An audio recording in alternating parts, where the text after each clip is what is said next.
Good morning, children.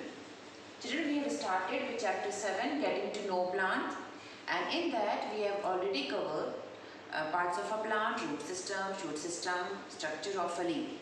Today we are going to cover the topic flower. Now children, you all know that the most beautiful and attractive part of a plant is the flower. Now coming to the function, why is flower important for a plant? It's because flower is the most important reproductive part of a plant. Before that, whatever parts we have discussed, they involve in vegetative propagation of a plant, or you can say in the vegetative growth of a plant. But flower is mainly responsible in the process of multiplication of a plant, that is in giving rise to a new plant, because flower on reproduction changes to fruits, and fruits have seeds inside them, and you know that a seed gives rise to a new plant when it is put in soil. Now today let's discuss what is a flower, what are the parts of a flower. Now children, see here I am having this. Yes, it's a bud, and you know that the immature flower is a bud. When reproduction takes place and when it grows in size, it changes into a flower. Now coming to the structure, coming to the parts of a flower.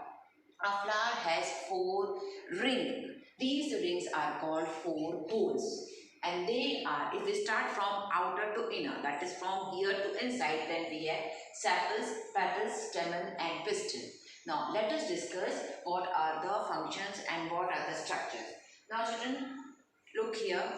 Here, if you see the green leafy structure, here I have a bird, the green leafy structure at the bottom. These green leafy structure form a complete ring, and these green leafy structure are called sepals.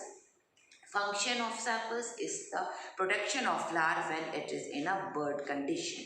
And the complete circle of this sepals is called calyx. When we say sepal, we mean one part of that calyx. And when we talk about the complete ring, that complete ring is called calyx.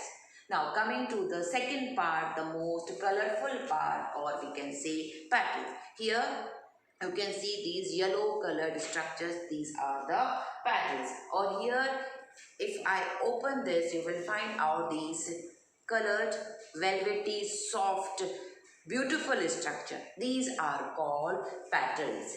Now coming to the function of petals, most important function of petals is to attract insect for pollination. When we talk about petal, it is one part. And when these petals, when they form a complete ring, we call it corolla.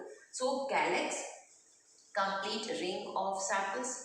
Petals, complete ring, the complete ring of sepals is called calyx. Complete ring of petals is called corolla. Now coming to the next structure, the most important one, that is stamen. Stamen is the male part of our flower. Now how does the stamen look like? Suppose if I open this bud,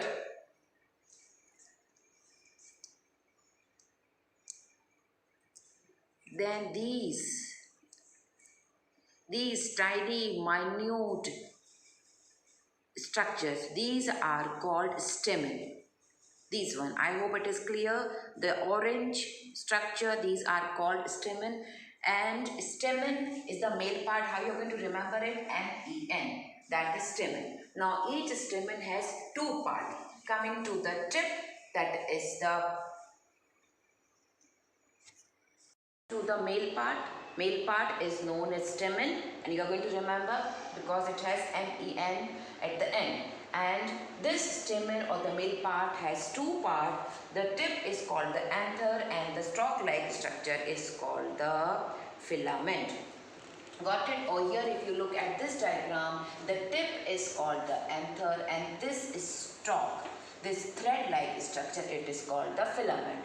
Now coming to this anther, when we take a dissection of this anther, then in this anther we have small dotted-like structure which are called pollen grains, and these pollen grains are actually the male gametes, and these are responsible in sexual reproduction of a plant. Now coming to the next part, that is the female part or the pistil. Now when we talk about pistil, now children, let me open this and show it to you how does these petals look like, how the female part or the pistil look like. If I remove this,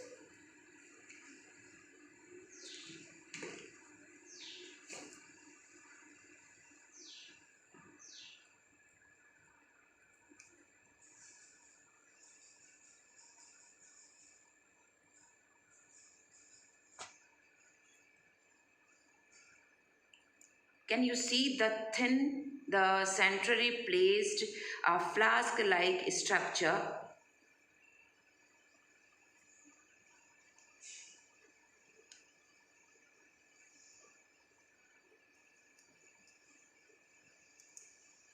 Yes, this the center one. The center one. This is called the pistil. This one. Now this pistil is has three part. The bottom rounded part is called ovary. Then it has a slender neck-like structure called style, and then at the tip it has a sticky part.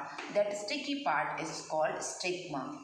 The basal swollen part, that is the ovule, inside this basal swollen part or the ovule, round structures are present which are called ovules, and these ovules are found inside the ovary. Now, these ovules then later form the seeds after reproduction. So, children, let us have a quick recap or all the four holes of a flower. Now, a complete flower has four holes. If we start from outer to inside, then the outer hole is having sepals present in it. Sepals are the green leafy structure which protect the flower when it is in a bud condition. From sepal, if you move inner, then the next hole is of petals. Petals are brightly colored structures, soft, velvety, attract insects for pollination. Then from sepal, if we move inside, then the next the hole is of stamen, which is the male part, and it has got two parts. One is anther, one is filament. Then in the central part or in the centermost region of our flower, we have the female part, which is called pistil, and this pistil has three parts. The basal swollen part is called ovary, then it has a neck-like structure called style, then at the tip we have a stigma. Inside ovary we have circular structures which are called the ovules, and these ovules then take part in sexual reproduction. Now children, it is not that the flower always have all four holes. If all four holes are present, then we call such flower a complete flower. We have hibiscus, we have mango, and there are so many, all the which have four complete rings, and so those flowers are called complete flower. But there are some flowers which do not have all four holes present, like in mulberry. We call those flowers as incomplete flower.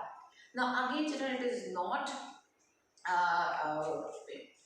rule that both the male and female part are found in a flower. There are some flowers which have only male part, and there are some flowers which have only female part. So those flowers which have only male part, either male or female part, they are called unisexual flower.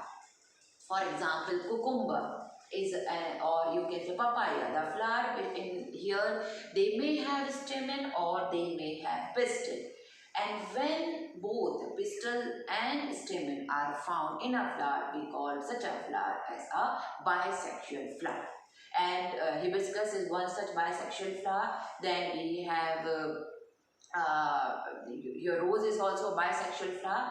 Then, so if both male and female part are found in a flower, then such a flower is called bisexual flower.